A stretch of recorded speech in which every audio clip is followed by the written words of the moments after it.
Hey everybody, it's me, Coach Rebecca, and I am hopping on live for a quick Q&A session.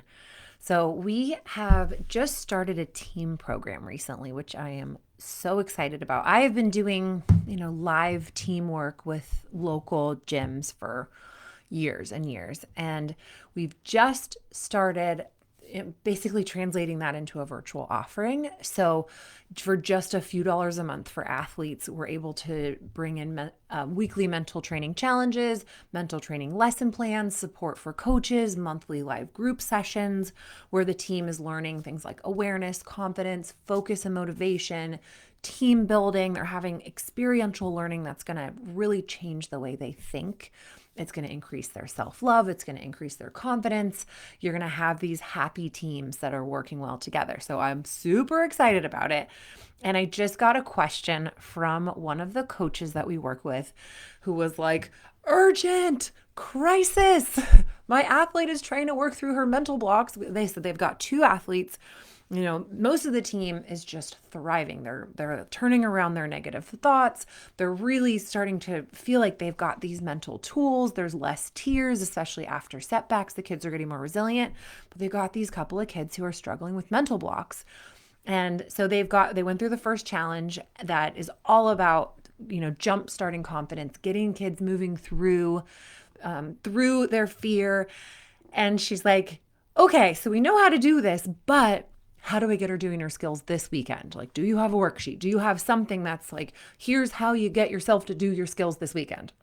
I'm paraphrasing, but that's basically a question that I get a lot from teams, especially when I do talks on fear and mental blocks. So I go through the whole process of, the three stages that you have to go through, which is building awareness, building confidence, building self-trust.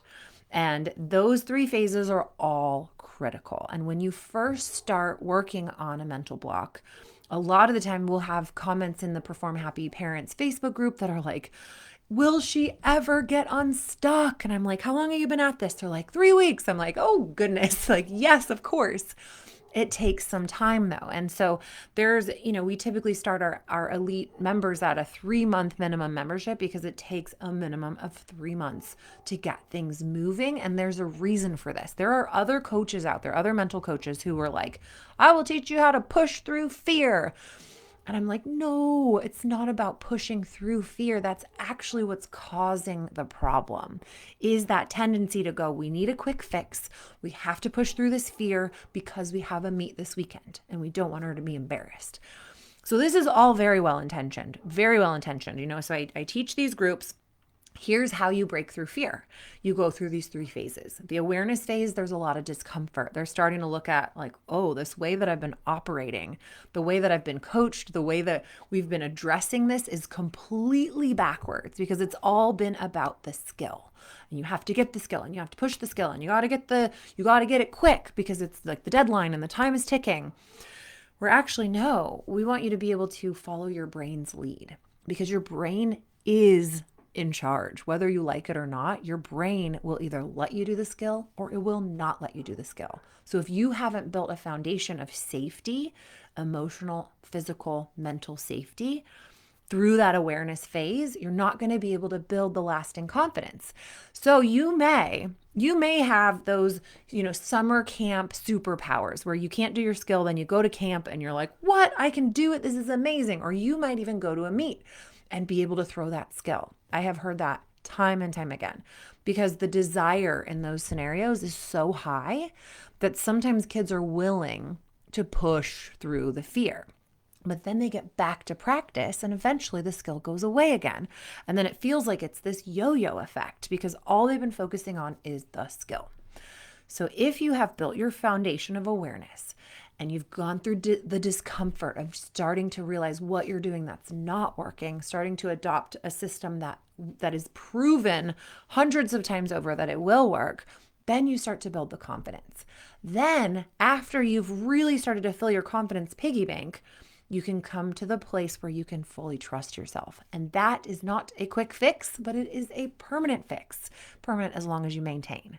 So I'm not interested in getting you to chuck your skill this weekend. I know that's not what you're looking to hear, but I'm more interested in allowing that athlete to have a longer, more satisfying, more successful gymnastics career or whatever their sport of choice is by doing it right.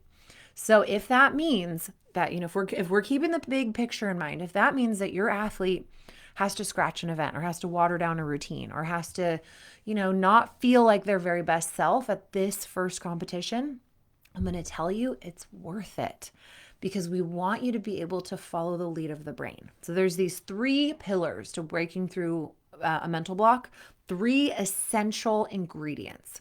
Number 1 is patience. So just this question of like, how do we pull it together by this weekend sort of negates the patience factor. So if we're really operating from patience, then we go, hey, what can you do? Okay, what is it that you can do? What beam series can you do right now? What vault can you do? If you get yourself to what we call our sweet spot of those skills that are just hard enough, just scary enough, but not so scary that you're going to actually be creating some damage and installing more fear. So we found the sweet spot and we go, this is what you can do. We're going to train our butts off this weekend. We're going to work on that all week long. We're going to be like, we're just going to try. We're going to just stay in the moment, one day at a time.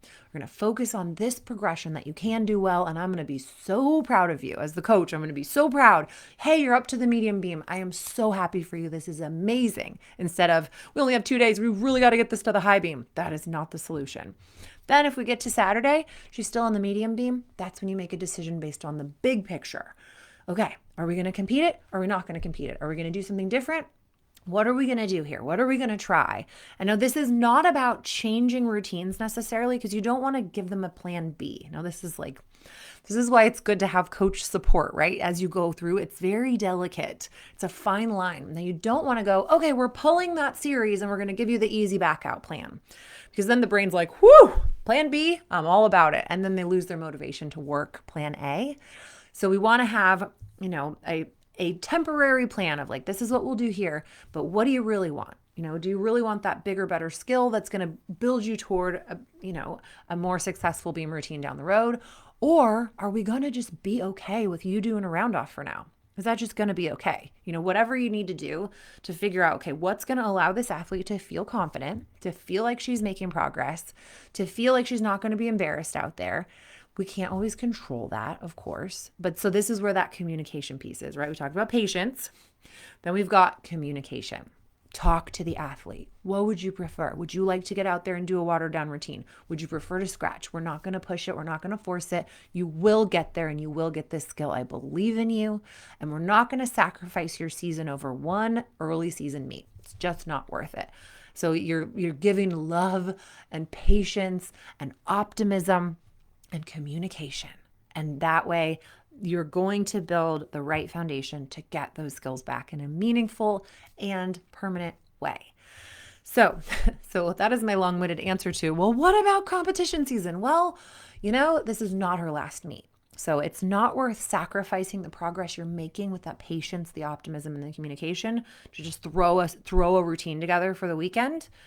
See what you can do, focus on that, stay in the moment, and trust the process that she will get her confidence back. And this will be just a blip on the radar of her gymnastics career. So less pressure on these early season meets, less pressure on all the meets. It's like that's not the whole purpose of this sport. It's about the journey. It's about the resilience, about picking herself up and trying. It's about putting herself out there, even though she feels vulnerable or it's risking failure. All of those things build such strong character that not only will she be an amazing athlete, she will be an amazing human once she gets through it. All right, reach out. Let me know in the comments here if you have any questions. And you can always schedule a consultation. So if you are looking, like if you're listening to this and you're like, I want my team to have Coach Rebecca come in once a month, like I want that, or Coach Briley or one of our amazing experts. If you're interested and you're like, yes, my team is ready to up level their mental game, then schedule a free consultation call with me. So you can go to completeperformance.as.me/consult. That's long. I'll put it in the notes in the comments. So schedule with me if you want to just chat and see if your team would be a good fit for it. And I will see you again soon. Bye.